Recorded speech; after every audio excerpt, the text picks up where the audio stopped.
ช่วงนี้ขยับจังหวะกันไปเรื่อยๆกันแล้วกันนะ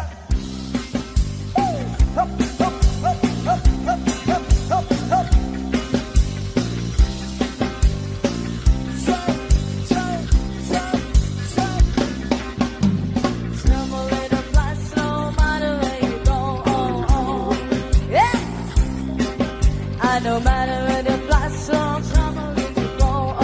Yo, ไอ้ชาวคลาสสิกโยกไว้ The eye on the storm, on the pride in the more. You fight for the light where you start to lose control. Inside the dawn, inside my heart, you will see the wind and it's gonna play hard. Trouble in the breath, that trouble in the breath of mine. หน้าตาดียังไม่มีแฟนขอเสียง Trouble in the flash, slow, trouble in the flow. I know better with the break, really only to grow. I see you what they see, how they know what they know. They fight for the light while you start to lose control. Inside the crowd, it's high in my own. You listen, knowing I can't stop playing hard. Trouble in a friend, that trouble in a friend of mine. Oh, so I don't be a lover, they think to find out. I won't run away, cause it's such a fun time. Trouble in a friend, that trouble in a friend of mine. Oh, how I hate go away. ด้านหลังขยับเข้ามาด้านหน้าเลยนะฮะ Oh, how I try to make him leave. I try. Wow, I try. Every time I don't, it's high in my arms. You ain't knowing that it's got to play hard. Help a little bit, that's help a little bit of mine. Oh, so I don't feel nothing but singing my out. I want to wait and sing it such a fun time. Help a little bit, that's help a little bit of mine.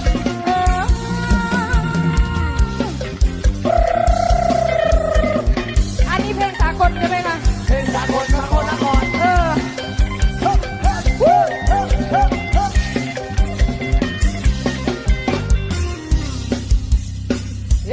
ดูด้านหลังขยับเข้ามาด้านหน้าในช่วงนี้กับพวกเราไม้ขึ้นไปนะฮะพิเศษสำหรับสาวๆที่คิดมากด้วยกันแล้วกันนะจ๊ะ บอกกับฉันได้ไหมเธอรู้ไหมว่าฉันเป็นคนผิดมาทำให้ใจแค่จะรับผิดชอบอยากจะบอกให้เธอรู้ว่าใจฉันนั้นยังกังวลแค่ไหนก่อนจะพูดอะไรออกไปอยากจะคอยเธอสัญญาว่าจะไม่ทำให้ฉันนั้นเสียใจว่าความรักของเรายังดีใช่ไหมในความฝันเรายังมีกันใช่ไหมใจเธอนานที่จะไม่ได้เปลี่ยนไปแต่ความรักของเรายังคงเหมือนเดิมอยากจะขอให้เธอได้พูดสิ่งนี้บอกกับฉันว่าใจเธอคิดสิ่งนี้บอกกับฉันให้ฉันมั่นใจสักทีว่าความรักของเรายังคงเหมือนเดิมใช่หรือเปล่า ทำไมเธอถึงใจร้ายเธอรู้ไหมว่าฉันเป็นคนคิดมาทำให้ใจฉันวุ่นวายเป็นแบบนี้แล้วใครจะรับผิดชอบอยากจะบอกให้เธอรู้ว่าใจฉันมันยังกังวลแค่ไหนก่อนจะพูดอะไรออกไปอยากจะคอยเธอสัญญาว่าจะทำให้ฉันต้องร้องไห้เพราะความรักของเรายังดีใช่ไหมในความฝันเรายังมีกันใช่ไหมใจเธอนานที่จะไม่ได้เปลี่ยนไปแต่ความรักของเรายังคงเหมือนเดิมอยากจะขอให้เธอได้พูดสิ่งนี้บอกกับฉันว่าใจเธอคิดสิ่งนี้บอกกับฉันให้ฉันมั่นใจสักทีว่าความรักของเรายังคงเหมือนเดิมใช่หรือเปล่า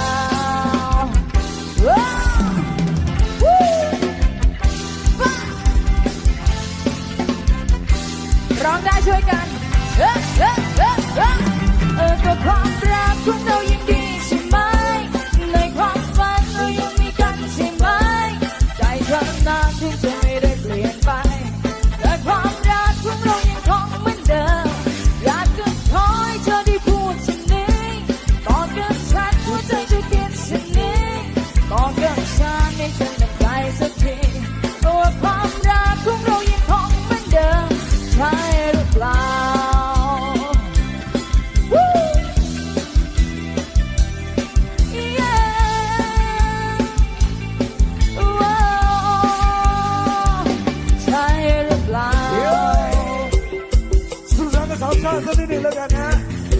จ้ะเฮ้ยเฮ้ยเฮ้ยยกเข้ามาได้ครับผม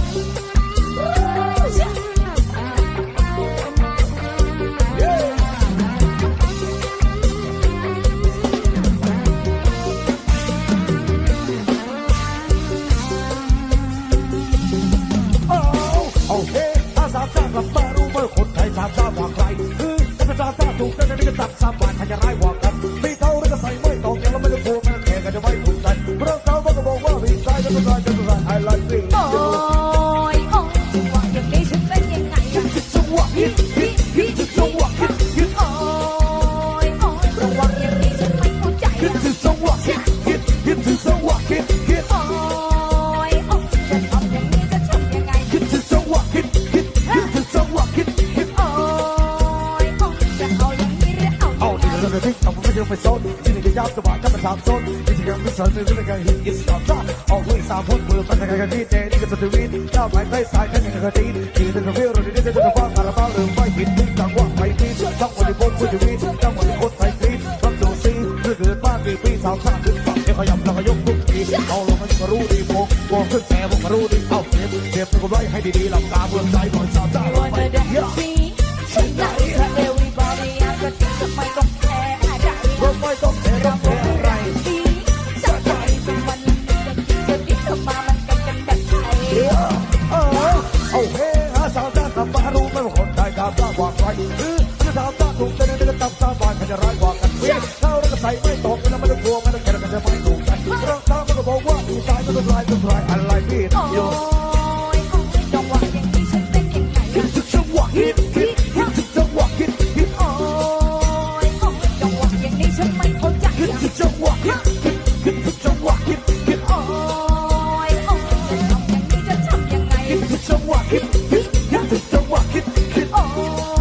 ยโอ้ยจะเอาอย่างนี้หรือเอาอย่างนั้น ดีก็ไม่ดีเอาดันก็มาสนแล้วกันก็ไม่ดีนี่ไม่เป็นสัมภาระมาตะยิดสารวันแล้วเตี้ยลงต้นสามทักไปได้ยินโกเตี้ยลงจากวันละนิดนี่ก็มันจะวีดนี่ก็ทำอารมณ์นี่มันใช้ยาวีดถึงไงชีวิตเราเร็วรูปเป็นเช็ดจอดจ้าเรามาเร่งเรามาเร่งไม่เข้าบ้านก็เลยจะตีต่อติดตามจะเรามันชิดเรามาดิดไว้คงตาให้ดีเรามันมาลิ้นสมแทนสมน้ำสมคอนมันเดียวโอ้ยเป็นนุ่มสาวรู้กี่มาระบบสักทีเอาเฮเรามันก็เส้นไปอย่างทีวีโดนธนาคารจะมาเจ้าดกแก้วมันอยากไปอยู่ชอบอยากตายแล้ว โอ้ยโอ้ยโอ้ยโอ้ย ลอยมันยกคอตกลงไปแล้ว โอ้ยโอ้ยโอ้ยโอ้ย ซึ่งมันจะเดินยศเทียบขาดใจดังว่าทำลอยมาราคาราคามันยืนไปลอยให้โซ่แต่ก็ตายตายให้ติดก็จะว่าตามตาทำไมใช่เสือทำไมบ้านบ้านไม่ไปรักลมว่าตัวลายพักตัวใจของแต่ดีดีเดินตามคนอื่นทำมานานหลายปีแต่ลืมเปิดจะขยอดจะละปีช่างวันนี้ก็โครงการต้องกันกันดี ชุดไหนคือ everybody อยากจะทิ้งทำไมต้องแพ้อะไร เราไม่ต้องเท รำ รำ ว ว ง ง อะ อะไร ไร ที่สักใจสมันจะดิ้นเรามาลงกันแบบไทย เอาเฮ้ถ้าสาวเจ้าก็ต้องรู้ไว้คนไทยสามชาติหวังใจถ้าสาวเจ้าถูกใจนี่ก็เจ้าชาติไปจะร้ายกว่าที่เจ้าแล้วก็ใส่ไม่ตกกันไม่กลัวไม่ต้องแข่งกันจะไม่ถูกเรื่องฟ้ามันก็บอกว่ามีใจก็เป็นไรเป็นไรอะไรพี่เยอะ โอ้ยโอ้ยจังหวะอย่างนี้ฉันเต้นยังไงอยาก จังหวะฮิตฮิตฮิตจังหวะฮิตฮิต โอ้ยโอ้ยจังหวะอย่างนี้ฉันไม่เข้าใจ ฮิต อะ จังหวะฮิตฮิตฮิตจังหวะฮิตฮิต โอ้ยโอ้ยจะทำอย่างนี้จะทำยังไง ฮิตจังหวะฮิตฮิตฮิตจังหวะฮิต โอ้ยโอ้ยจังหวะอย่างนี้ฉันเป็นไฟ ประชาสัมพันธ์นะประชาสัมพันธ์นะครับ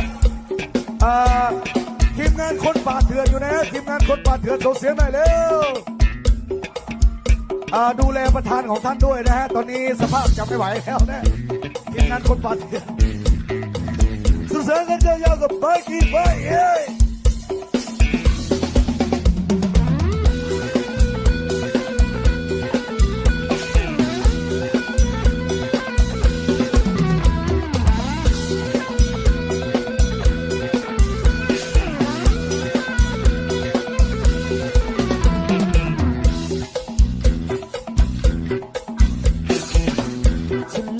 อยู่ไม่ไกลชายฝั่งใต้ทะเลเคยมีฝั่งน่ารักแต่ต้องพังพายไปโปรดใจคนในทะเลมีกุ้งหอยปลาปูกันตารักเป็นชีวิตที่กินทะเลสุขคนสุขทุกแดนดินทะเล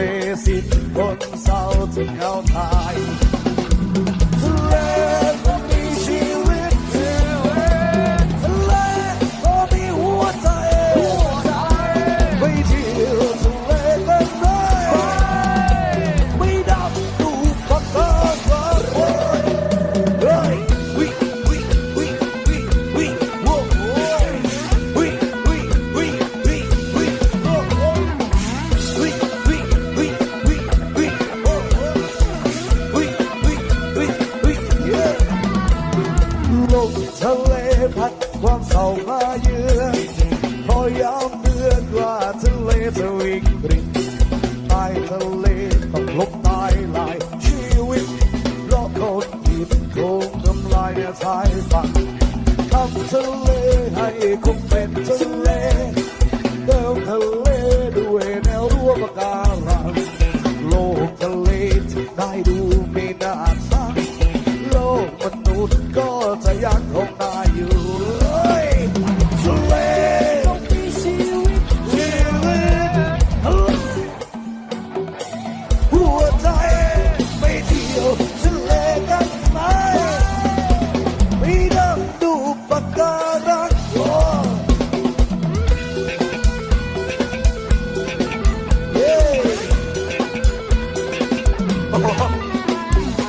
ถ้าจะลูกขนาดนี้เปิดห้องเลยดีกว่าไหมฮะเฮ้ยโว้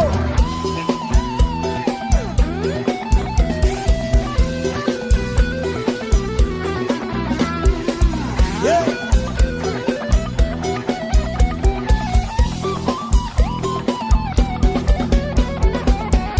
น้ำใสหาดเสื้อยคนไปเที่ยวทะเลก็มีแต่ความสุขทะเลก็มีชีวิตทะเลหัวใจไม่เที่ยวทะเลกันไหมไม่ดังดูบักกาทะเลก็มีชีวิตไม่เที่ยวทะเลหัวใจไม่เที่ยวทะเลกันไหม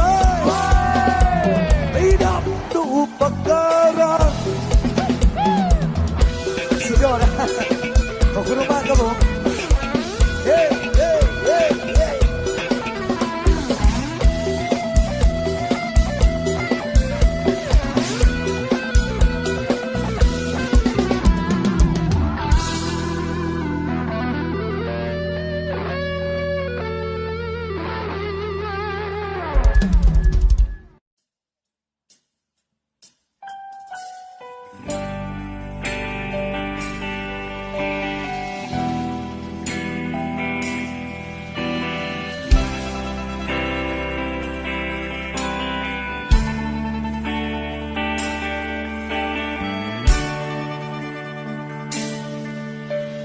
เจ็บหักอยู่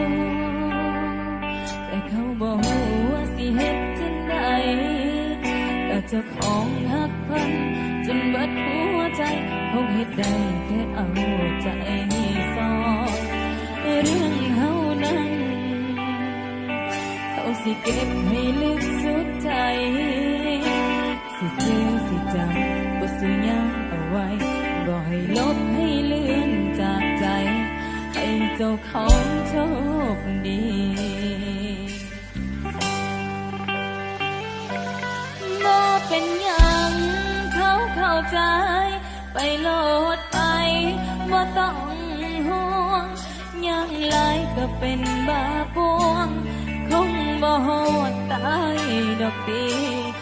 บ่เป็นหยังเขาเข้าใจที่เจ้าของไปในมือนี้ขอบใจหลายที่ยังเข้ามาห้องอันใจที่มันมิดสิ่งนี้ให้เคยมีความหัก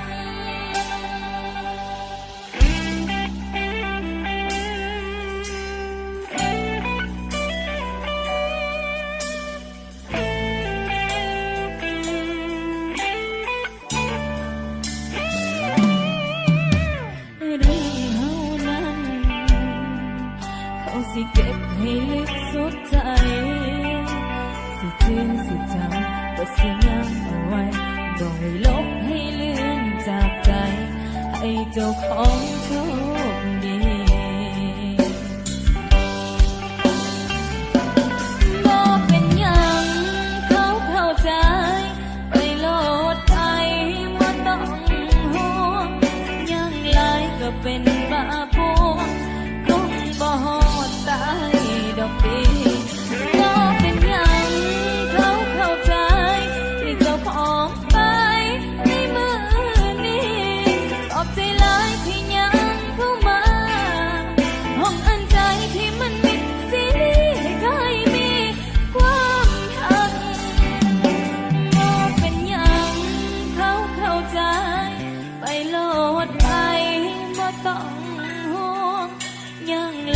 ก็เป็นบาปูนคงบ่ฮอดตายดอกดีบ่เป็นหยังเขาเข้าใจที่จบออกไปในมือนี้ขอบใจหลายที่ยังเข้ามาห้องอันใจที่มันมิดสิให้เคยมีความหักจบออกไปโลดไปบ่เป็นหยังเขาเข้าใจ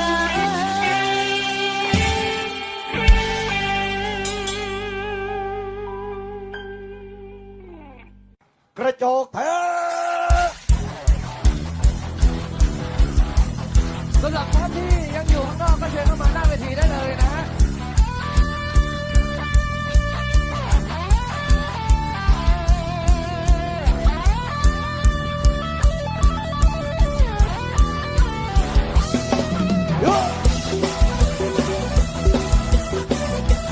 ขยับเข้ามาได้ขยับเข้ามาได้นะชาวสองล้อนะความสุขสันต์เริ่มขึ้นนะ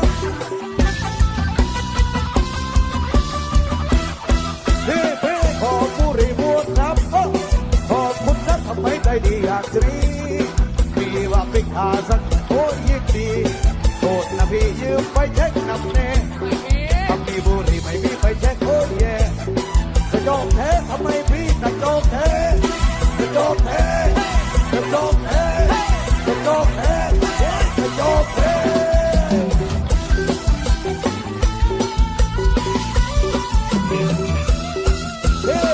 ยืนตังสักร้อยเพื่อผมค่อยบอกเห็นใจแม่บอยืมร้อยเดียวเท่านั้นก็พอเพื่อนผมรออยู่ร้านเหล้าดอกยาจะให้ดีดีหรือสั่งให้พักน้ำตาอะไรวะเรื่องยังมีกระจกแท้กระจกแท้กระจกแท้กระจกแท้กระจกแท้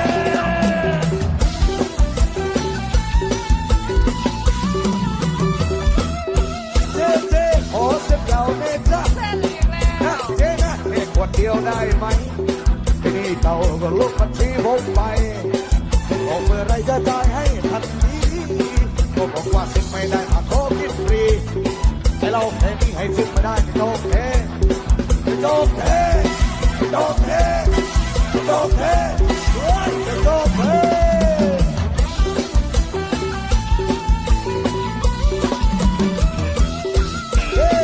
ยืมมอไซค์สักแป๊บโอเคแวบเดียวได้ไหมใส่ละกุญแจให้ยืมเล่มอไซค์ยืมแวบไม่ได้แป๊บไม่ได้เลยบอกพี่ทันละจะบาดเฮ้ยอีกทีมอไซค์แค่นี้ให้ยืมไม่ได้ก็ต้องแพ้ก็ต้องแพ้ก็ต้องแพ้ก็ต้องแพ้เฮ้ยก็ต้องแพ้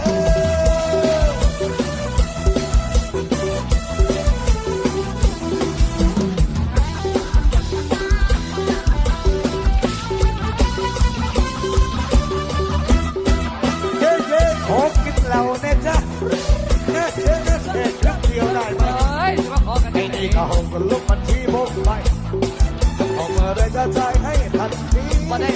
ก็บอกว่าสิบไม่ได้มาขอกินฟรีให้เราแค่นี้ให้สิบไม่ได้ก็จบเท่ก็จบเท่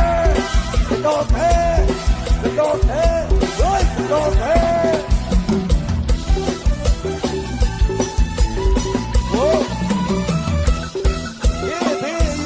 ใส่สักแป๊บโอเคแวบเดียวได้ไหมใส่ละกุญแจยืมแม่มอไซค์จะเป็นไม่ได้นิดเดียวไม่ได้เลยบอกพี่ทันละสักบาทเฮ้ยอีกมอไซค์แค่นี้ให้ยืมไม่ได้ก็โอเคก็โอเคก็โอเคก็โอเคเฮ้ยก็โอเค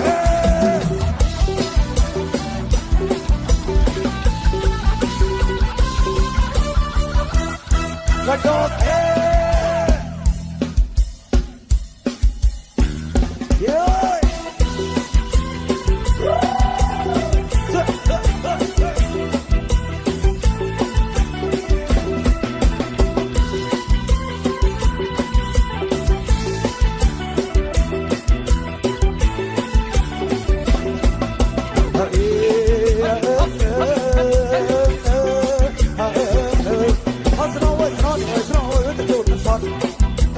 สอนเลยสอนโอ้ยไม่ถึงสอนบนกับบนนอนได้อ่อนแต่ว่าสร้างกันก็จะมันเปลี่ยนดูเซลโฟนเปลี่ยนได้สีบนอยู่เปลี่ยนสร้างอันโตมันเปลี่ยนเองทำด้วยอย่างรอสร้างกันมันเปลี่ยนเองทำด้วยอย่างรอสุดคนต้องเรียนเอามันเปลี่ยนสร้างพอเอามันเปลี่ยนสร้างพอรู้สัญญาก่อนถึงไม่เอาโมสนอกลุนรู้สัญญาก่อนถึงไม่เอาโมสนอกลุนขอเสียงเขมรหน่อยเร็วสนองตา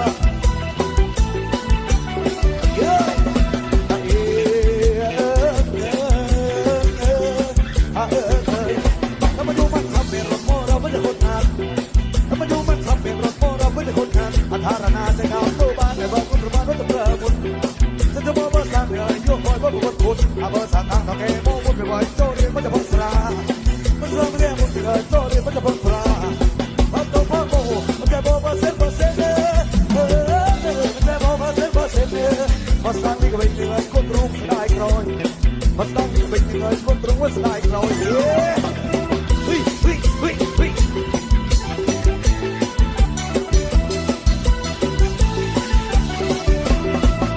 จะเอ๋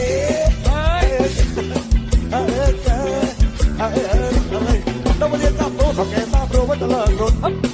เวลากัดห้อยเจ้านายตามหาให้ไปขึ้นรถจะนำรถเดินออกดังมอนหรือว่าต้องจะด้วยกลุ่นกรอ เข้ามาเลยนะเข้ามาเลยนะ เส้นในเมื่อพูดสองจะดองประบนโน่ที่ร้อนเล่นอยู่ในวัดโหระหามกระบุบที่ร้อนเลยอยู่ในวัดโหระหามรวมตัวต้องเสียจะโปรจะโดนจับเลยจะโปรจะโดนจับเลยเพียงได้เส้นจับในคอยบ้องจับน้ำมันแอบลิกเพียงได้เส้นจับในคอยบ้องจับน้ำมันแอบลิกวิ่งวิ่งวิ่งวิ่ง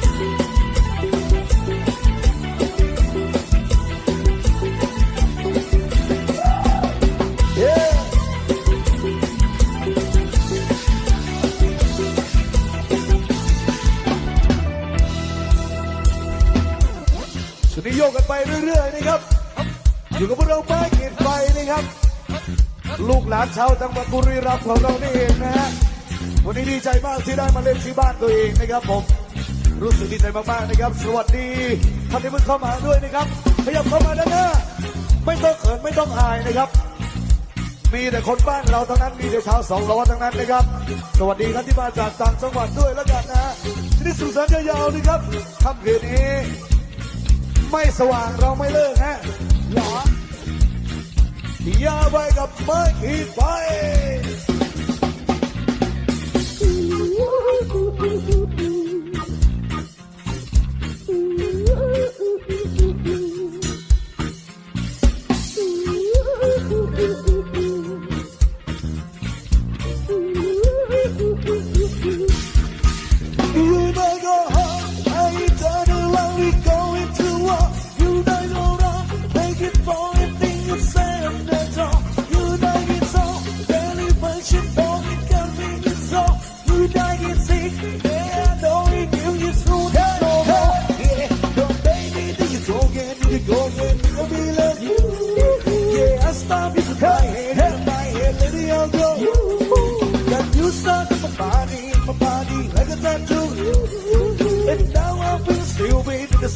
all the way to you. So I cross my heart and I hope to die. I hope to die. That I only stay with you one more night. And I know I say it a million times. But I only stay with you one more night. Don't tell you no when my body gets up telling you yet. Don't tell you so, but you lipstick up is so red. Are we winning so? There's nobody trying, baby, myself. Everything is so, and it's sounding barbecue. Yeah, yeah. Go baby, go get it, because we love you. Yeah, I start this in my head, lady, I'll go. Then you start my body, like a tattoo, you. And now I will still win, all the way to you. So broke my heart and I hope to die. Then I only stay with you one more night. And I know I've seen it a million times. But I only stay with you one more night. Yeah. Yeah, baby, give me one more night.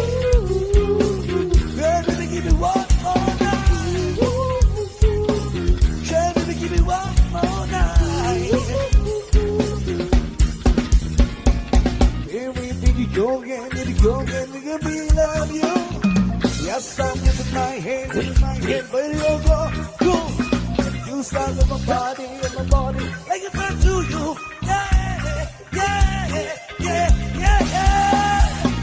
So I lost my heart and I hope to die, I hope to die. Then I only stay with you one more night, one more night. And I know I say it a million times, a million times, a million times. But I only stay with you one more night, one more day.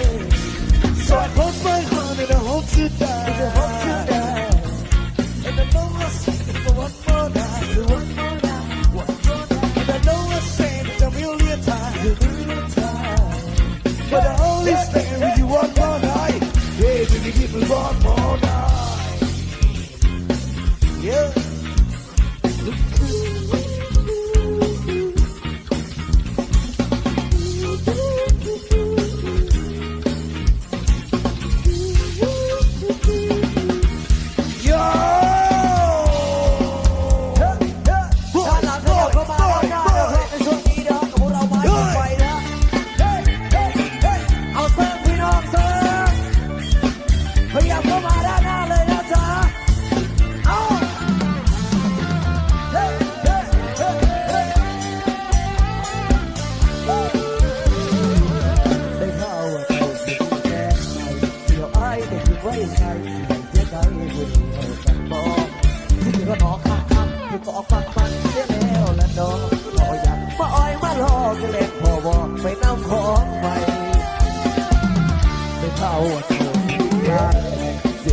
ลงลูกแก้มแดงต้องหลังกระแพงจะถูกของไงเอ้าจะถือว่าตอกคักคักถึงออกปักปักและน้องสาวใบเจ้าบ่าวที่แก้วที่ใหญ่มันถูกคืออายได้กินน้ำตาข้างหลังหาหัวคนเอ้ยแม่เขาที่เขาพาทวดนับเสียงเขาย่อกันจนว่าตอนนั้นเสียงดังส่วนที่บอกบางทีได้ใจของใครทันอารมณ์ก็ขึ้นอกหักเพราะอยากเอามือฟาดปากเจ้าบ่าวเอาเซิร์ฟเฮ้เฮ้เฮ้เฮ้ด้านหลังขยับเข้ามาด้านหน้าเลยนะจ๊ะเอาเฮ้ยกได้เย็นได้นะครับไม่ต้องเขินไม่ต้องอายนะฮะในช่วงนี้ไม่เข้าว่าเท่าที่ดีงานเสือเสาลงลูกแก้มแดงดอกหลานกระแพงที่ถือของใหญ่เอ้าถึงกระตอกคักคักถึงตอกปักปักแต่น้องสาวไวเจ้าบ่าวที่แก้วที่ใหญ่บักจุกที่อายได้กินน้ำตาถ้าหัวคนเอ้ยแฟนเขาสิเขาพาทวานเสียงเขาย่อกันถึงว่าสนั่นเอาเสียงดังพวกนี้บอกผีว่าผีใส่ใจของอายทันอารมณ์เขาขึ้นอกหักเพราะอยากเอามือฟาดต่างโชว์มาเอาถ้าหัวคนเอ้ยแฟนเขาสิเขาพาทวานเสียงเขาโยกกันสุดว่าสนั่นเสียงดังตักตักตักตักตักตัวพี่บอกพี่ใส่ใจของใครทักทักอารมณ์เขาขึ้นอกหักบ่อยอยากเอามือฟาดมาโจมเอาอารมณ์เขาขึ้นอกหักบ่อยอยากเอามาทาเตะปากเจ้าบ่าวเฮ้ยเฮ้ยเฮ้ยเฮ้ยเอาเขียนคักคักเขียนในคนบ่หักเขียนคักคักเขียนในคนบ่หักสี่คักคักสี่คนคักคักคนละโลมาช่วงนี้ว่าพิเศษสำหรับคนที่ดูดีมีเสน่ห์กันแล้วกันฮะวันนี้ใครที่รู้ตัวว่าน่ารักส่งเสียงดังๆได้ไหมเอ่ยเฮ้เฮ้เฮ้เฮ้ลุกขึ้นมาเลยนะจ๊ะเฮ้เฮ้ขวามือขวามือเข้ามาเฮ้เข้ามาเฮ้เฮ้เฮ้เฮ้เฮ้ด้านหลังขยับเข้ามาเลยฮะเฮ้เฮ้เฮ้ดูเธอที่ยับยั้งโอ้แม่งามจำเป็นที่สอง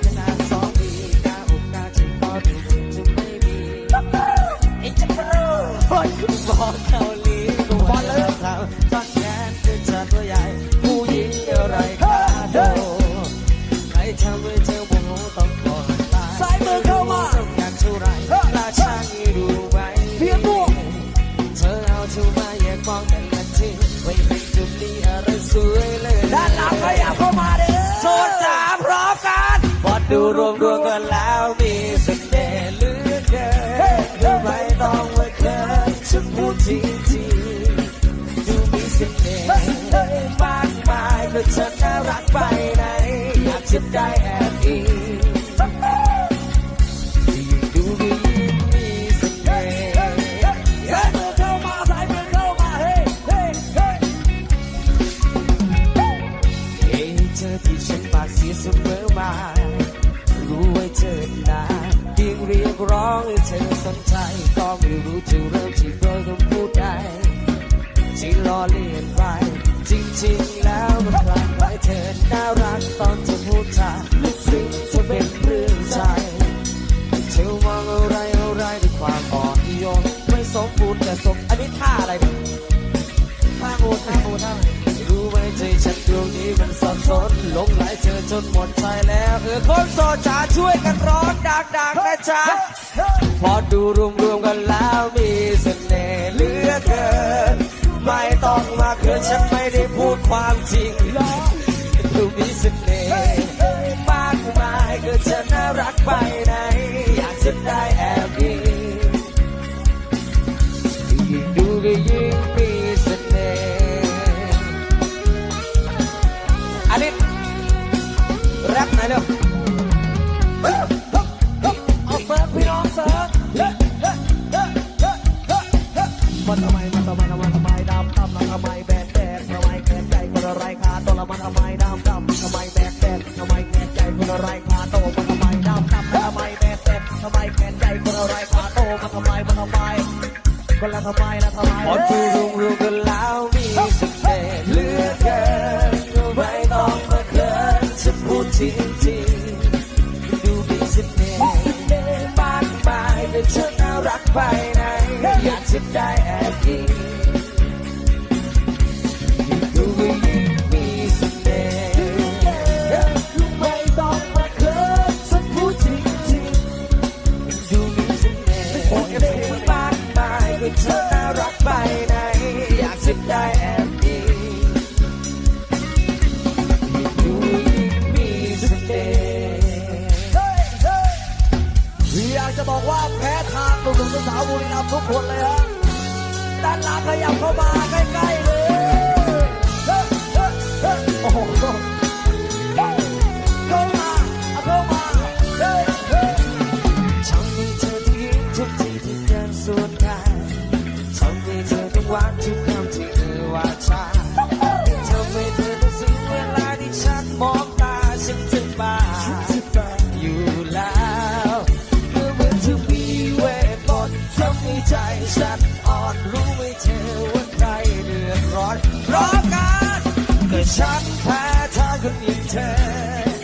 มันเอาแต่เพ้อไม่กินไม่นอนไม่อยากบอกเธอสักครั้งก็เพราะเธอได้ขอวอนหยุดน่ารักได้ไหมก็ใช่ฉันกำลังละลายโอ้โอ้โอ้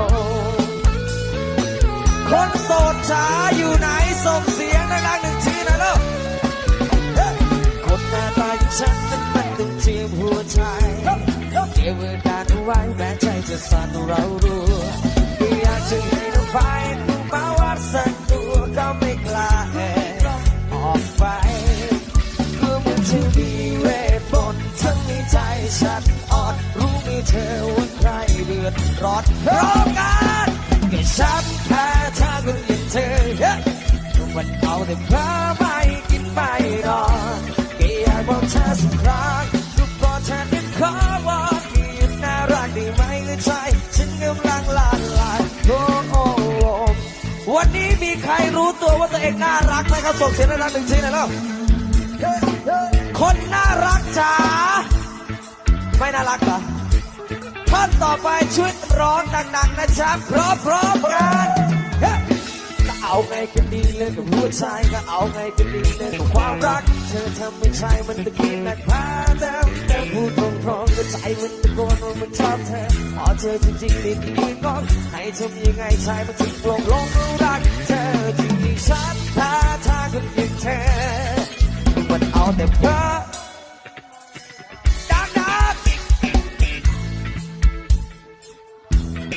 หยุดน่ารักได้ไหมคือใจฉันกำลังละลายโอ้โอ้โอ้จะเอาไงกันดีเลยกับหัวใจเอาไงกันดีเลยกับความรักเธอทำให้ใจวันตะกี้นะแพ้แต่พูดตรงๆก็ใจมันตะ ก็รู้มันซ้ำเธอพอเธอจริงๆที่ที่ยืนงงให้ทำยังไงใจมันถึงปลงลงรู้รักเธอจะหมดใจ